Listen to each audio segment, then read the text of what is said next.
अब हम पढ़ेंगे पाठ का अगला भाग। देखिए अब इसमें इस प्रकार शहर कह रहा है कि इस प्रकार निरंतर जनसंख्या बढ़ने से सबको शिक्षा, स्वास्थ्य रक्षा, रोजगार, आवास यानी रहने की जगह आदि की सुविधाएं सुलभ कराना कठिन होता जा रहा है, क्योंकि शहर की तो जनसंख्या बढ़ रही है और शहरों में गांव की भी जनसंख्या आकर रहने लगी है। हाँ, एक बात अवश्य है कि जनसंख्या वृद्धि के परिणामों के बारे में लोग सचेत होने लगे, यानी अब वो जनसंख्या बढ़ रही है, इससे क्या क्या परिणाम हो सकते हैं, बुरे परिणाम, तो लोग अब इस बारे में अब सोचने लगे हैं, सावधान होने लगे हैं। हरियाली लाने के बारे में लोगों में चेतना आई है। इस लाइन को आप अंडरलाइन करेंगे, यह पंक्ति मुख्य पंक्ति है कि किस बारे में लोगों में चेतना आई है, तो हरियाली लाने के बारे में। हरियाली कैसे आएगी? पेड़ पौधे लगाकर, बिल्कुल सही। तो हम यहाँ पर पेड़ पौधों को लगाने के बारे में लेकर लोगों में चेतना आई है, या हरियाली लाने के बारे में लोगों में चेतना आई है।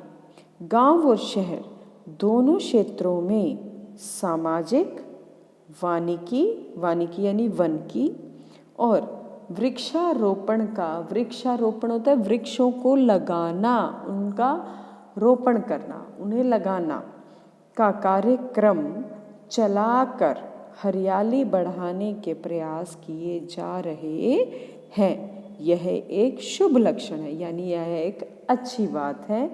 ये हम पेड़ पौधों की संख्या को बढ़ा रहे हैं, इससे किसका फायदा होगा? केवल और केवल मानव जाति का ही। अब गांव कहता है यह बात तो ठीक है, लेकिन मुझे तुम्हारे बढ़ते आकार से खतरा है। तो हमें किस चीज़ से खतरा है? शहर के बढ़ते आकार से। बढ़ी हुई जनसंख्या को आवास की सुविधाएं सुलभ कराने के लिए नई नई आवासीय बस्तियों का विकास किया जा रहा है। अब क्या कर रहा है? शहरों का आकार बढ़ता जा रहा है, तो इसके कारण क्या हो रहा है कि गांव की भूमि, जो प्राइवेट सेक्टर है, रियल एस्टेट का जो सेक्टर है, या तो प्राइवेट हो चाहे गवर्नमेंट हो, वो क्या करता है? गांव की भूमि का अधिग्रहण करता है। अधिग्रहण का अर्थ होता है कानूनी रूप से कब्जा करना उस पर, ठीक है। तो जैसे किसानों की भूमि को खरीदना, चाहे वो प्राइवेट सेक्टर हो या फिर गवर्नमेंट हो, क्या करते हैं? किसानों की भूमि खरीदते हैं, जिस पे वो फ्लैट्स बनाते हैं बड़े बड़े, या रोड्स बनाते हैं, सड़कें बनाते हैं, घर बनाते हैं। इससे नुकसान किसका हो रहा है? मानव जाति का। धीरे धीरे देखना, अभी तो हमें अनाज मिल जाता है, फिर अनाज बहुत बहुत महंगा मिला करेगा, क्योंकि खेत तो कम हो जाएंगे, हम अनाज कहाँ उगाएंगे। तो केवल रहने के मात्र से हमारी समस्या का हल नहीं होता है। खान पान की यदि कमी हो गई तो जीना मुश्किल हो सकता है।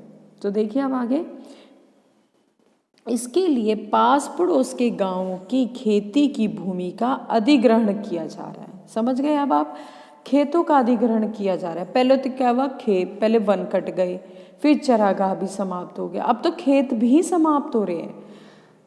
यह बहुत बड़ी समस्या है, हमें इस पर विचार करना चाहिए। फलतः कृषि की भूमि में कमी होती जा रही है। यदि कृषि की भूमि कम होती गई तो अन्न और सब्जी के उत्पादन पर भी बुरा असर पड़ेगा। समझ गए अब आप? अब शहर बोला, परिवार चाहे शहर में रहे या गांव में, लोगों को समझदारी से काम करना होगा। अब गांव और शहर दोनों समझ रहे हैं कि समस्याएं ज़्यादा हैं, सुविधाएं कम हैं। यदि परिवार का आकार छोटा होगा तो सभी सदस्यों को भोजन, आवास, शिक्षा, स्वास्थ्य, मनोरंजन आदि की उचित सुविधाएं प्राप्त कराना सरल होगा। यानी छोटा परिवार सुखी परिवार। बढ़ते आकार के बारे में तुम्हारी बात अवश्य सही है। बढ़ती आबादी के लिए कुछ और कारण भी मेरा आकार बढ़ाने में सहायक हैं। कारखानों की स्थापना, स्कूल, कॉलेज, अस्पताल आदि के खोलने के लिए भी भूमि की आवश्यकता होती है, परंतु मेरे क्षेत्र में बने सामान का लाभ गांव और शहर दोनों के लोग उठाते हैं। इसलिए अब हमें जनसंख्या को रोकना होगा ताकि हम सुविधाएं प्राप्त कर सकें।